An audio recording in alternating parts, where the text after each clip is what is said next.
On this House Fix with Rick, we're going to show you how to use acrylic or water-based varnishes. They're a little different to use than the old polyurethane type varnishes and spar varnishes. So let's go out into the shop and see how you can learn on this House Fix with Rick how to use water-based varnish.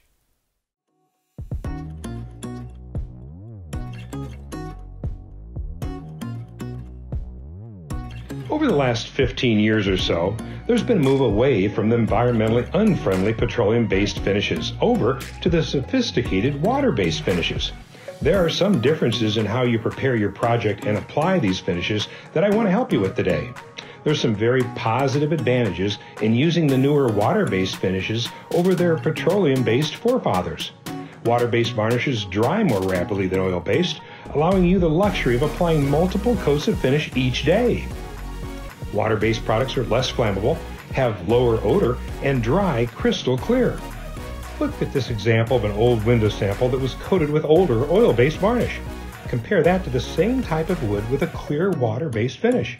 The petroleum distillates in the oil-based varnish actually yellow or amber with age, while the water-based finish remains almost clear over time. When preparing to stain or varnish any project, pre-sanding is the most important step in assuring a smooth finish.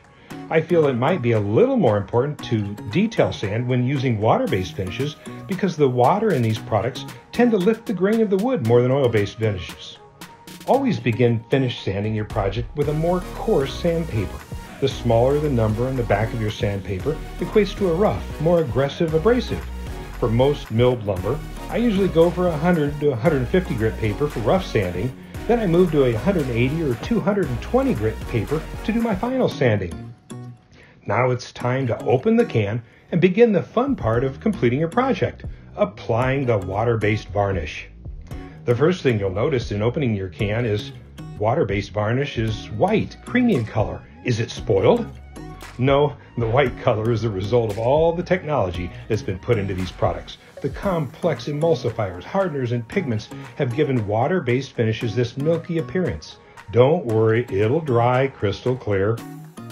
In preparing any finish, it's important to think the opposite of 007 James Bond. Have your varnish stirred, not shaken. Yes, never, and I mean never, shake varnish.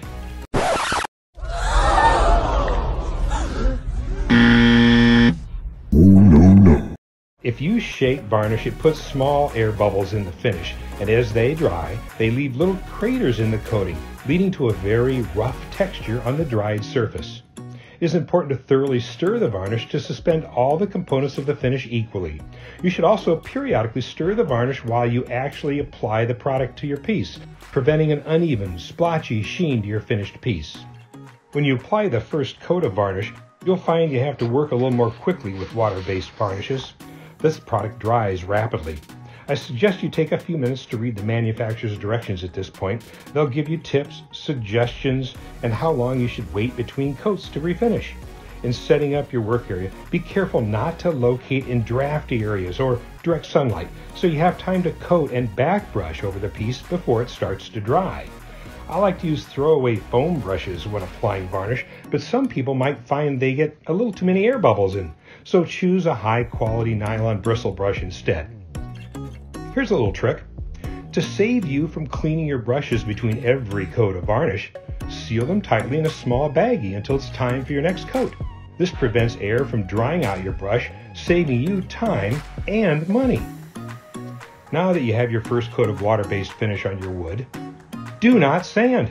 No, don't sand. Yes, unlike petroleum-based finishes, you do not sand between the first and second coat of the finish. I have found that water-based finishes go on so thin that if you sand after your first coat, you'll sand away the finish. Even though your wood will have a rough texture, just ignore it and apply the second coat of finish before you sand.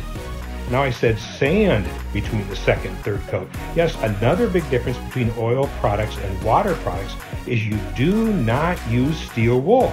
No, if you think about it, there is water in the finish, and embedded steel wool particles will actually rust in the finish. So never, I repeat, never use steel wool on a project using water-based coatings.